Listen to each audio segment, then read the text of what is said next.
भी नाम उसी में इन्वॉल्व हो जाएगा। हजूर ये नहीं देखे ना कभी, है कि नहीं? तो इसको और हम शॉर्ट कर रहे हैं। आप दारू ना पिए, लेकिन पीने वालों के साथ है तो आपका भी नाम उसमें जोड़ दिया जाएगा। खुलासा कहने का मकसद ये है कि नस्ल का और संगत का जो है बहुत प्रभाव पड़ता है। वाह, जैसी सोहबत, जैसी सोसाइटी, जो तरबियत आप पाएंगे उसी हिसाब से आपकी परवरिश है, उसी हिसाब से आपका चर्चा होगा। मैं आपसे कहना चाहता हूं भाईजान, बहुत मान मनवा के बाद एक राजा था, उसको कोई धिया पुता नहीं हो रहा था। बहुत मान मनवा के बाद, दरगाह मजार के खाक छानने के बाद एक लड़का पैदा हुआ। यानी यहाँ सब आमादा हो जाए। बहुत मान मनवा के बाद एक लड़का पैदा हुआ। लड़का पैदा तो हुआ, लेकिन वो लड़का इतना सियाह, इतना काला था, जिससे जो है राजा का मन छोट हो गया। इतना काला था, मानू जना भोजुना, राजा का मन बहुत छोट हो गया। वो सोचने लगा कि राज दरबार में इसको हम बैठाएंगे तो कैसे बैठाएंगे, कहीं गंभीरता से इस बात को आप सुनिएगा। राजा अपने वजीर से कहा कि पता लगाओ आज रात में किसी और के घर कोई लड़का पैदा हुआ है क्या। वजीर गया, तुरंत पता लगा करा गया। कहा कि महाराज अपनी ही बगल में एक नाई रहता है, नाई बुझी चिन्हा है सब, फिर कपार हिलावे थी, मुंह से बोलू ना आभा पकड़ ले मुंह में। अजान ठाकुर कहा उसके घर में एक लड़का पैदा हुआ, क्या उस नाई को बुलाया जाए। बुलाया गया। राजा ने कहा कि सुन, हमारा जो बेटा पैदा भली है तू दे, तू अपन हमरा दे, यानी बदलाइन कर, है नहीं। राजा ने कहा इसको बदल दो और इसके बदला में मैं तुमको बहुत धन दूंगा। वो गरीब आदमी था, वो मान गया। इरफान भाई, राजा देखिए अपना बेटा जो अपने शुरू से चलकर है उससे बदल लिया, है नहीं। सोहबत और नस्ल का असर देखिए। राजा अपन बेटा दादा के ओकरा हजाम के ठाकुर के, और ओकर बेटा जब राजा पोषित रहे तो बच्चा तनिका घुसके लगले, है न, रुकने लगा।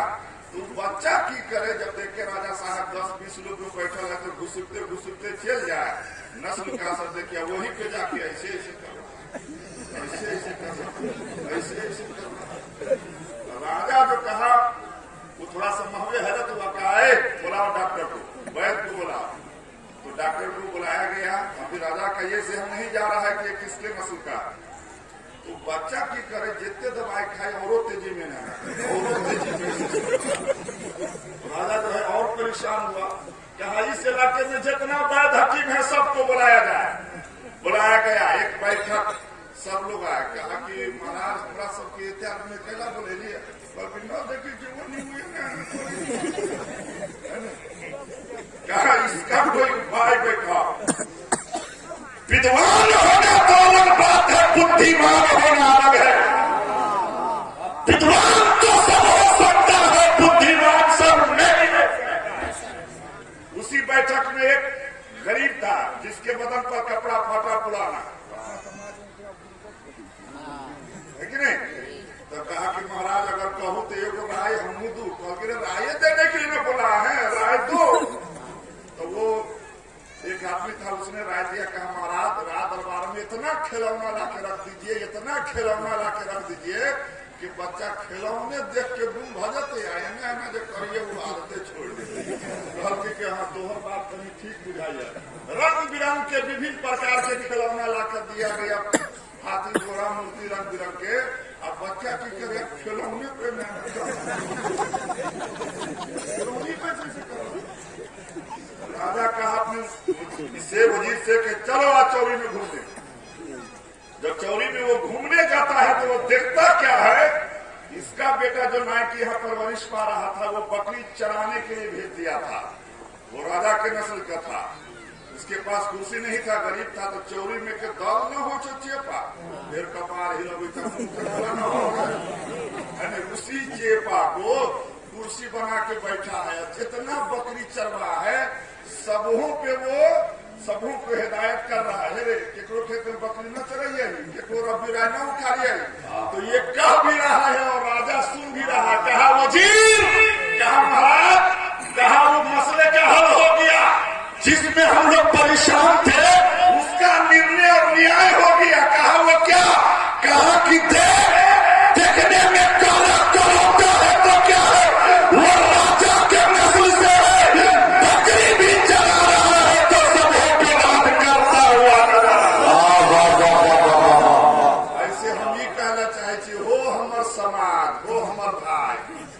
पत्नी सब निमन न बनला तो बउआ केना निमन बनती वो काम करा।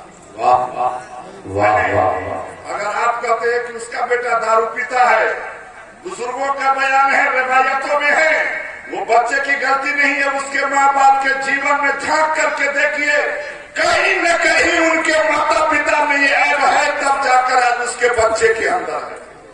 अगर आप चाहते हैं आपका बेटा याश न बने, दारू न पिए, जुआ न खेले, तो उसके लिए स्वयं अपने आप को इन चीजों से बचाइए, तब जाकर आपके बच्चे का जीवन जो है उज्जवल भविष्य होगा, उसका मुस्तकबिल जो है ताबनाक और बरकशिंदा हो जाए। सुभान अल्लाह। और मोहब्बत से कहिए सुभान अल्लाह। एक बात और है, एक बच्चा अमरूद के गाछी पे चढ़ा हुआ था, अमरूद तोड़ के खा रहा था, गाछ वाला घरे उतरो, कहा नहीं उतरे, कहा न उतर भी, कहा ना, तो न उतर भी तो हम तोरा बाबू को कह देंगे, कहा नहीं उतरेगा मैं तेरे वालिद को कह दूंगा, तो कल कि हमारे बाबू घरे हो तब न कहो, तो कल की वो न हो तो तोहर दादा हो तो ओकरा कहो, तो कल की वो होते घरे तब ना। ये नस्ल की बात है। गाछी वाला कह रहे न तोहर बाप घरे हो न दादा घरे हो, तो वो सब कहाँ हो, तो कल की जना हम तोरा गाछी पर चढ़ के हमारे बापो केकरो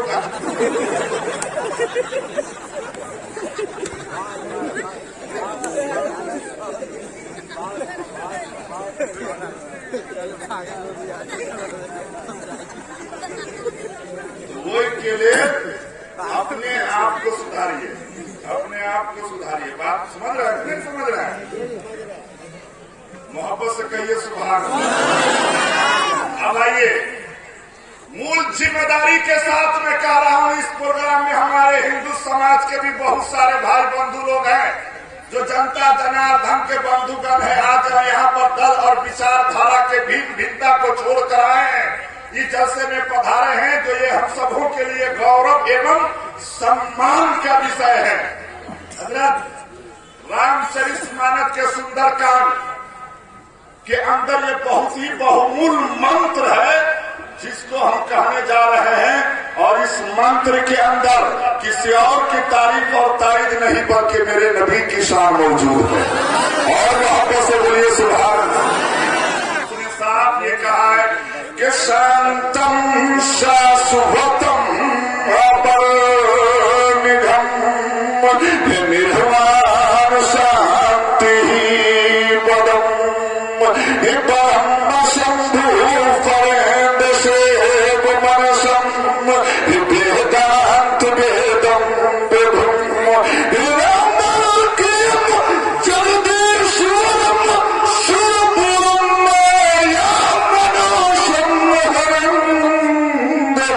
वंदे अहम करुणाकरम रघुवरम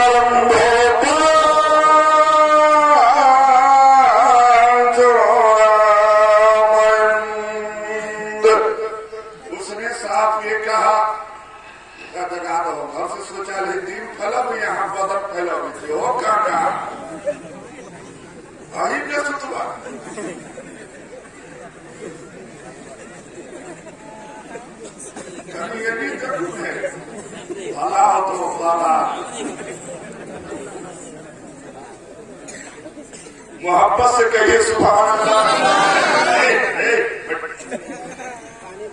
उसने साफ ये कहा कि शांतम शाश्वतम, यानी शांत स्वभाव, शांति दान प्रदान करने वाले, अपर निगम यानी सर्वप्रथम। अपर निगम के माना हुआ सर्वप्रथम, इस पृथ्वी पर आने वाले बंदे मानव के रूप धारण करके करुणा करम इंसान की सेफ्टी हिदायत के लिए अपर निगम इस पृथ्वी पर आने वाले आमना के लाल है। बोला बोला बोला ना सुभान अल्लाह। ये कौन का है जो कर्मा नबी का नहीं पड़ता? मोहब्बत से कहिए सुभान अल्लाह।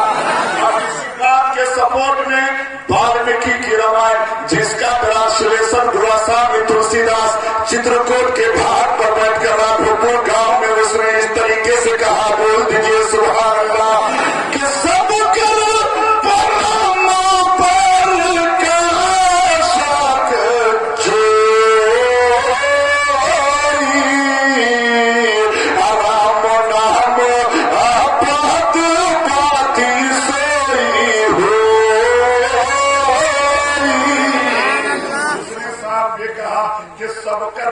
प्रकाशक जोई के जिसके प्रकाश से सारे लोग प्रकाशित हैं और जिनकी बात से प्रभावित है वो श्री शांति राम के पुत्र हैं।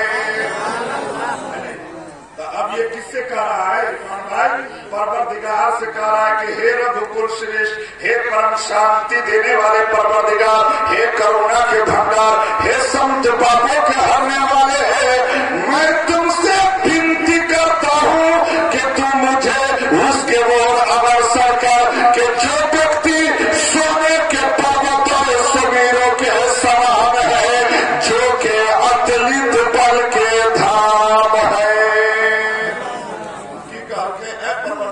तू मुझे उसके ओर अग्रसर कर कि जो व्यक्ति सोने के पर्वत और समीरों के समान है, जो कि अतुलित बल के धाम है।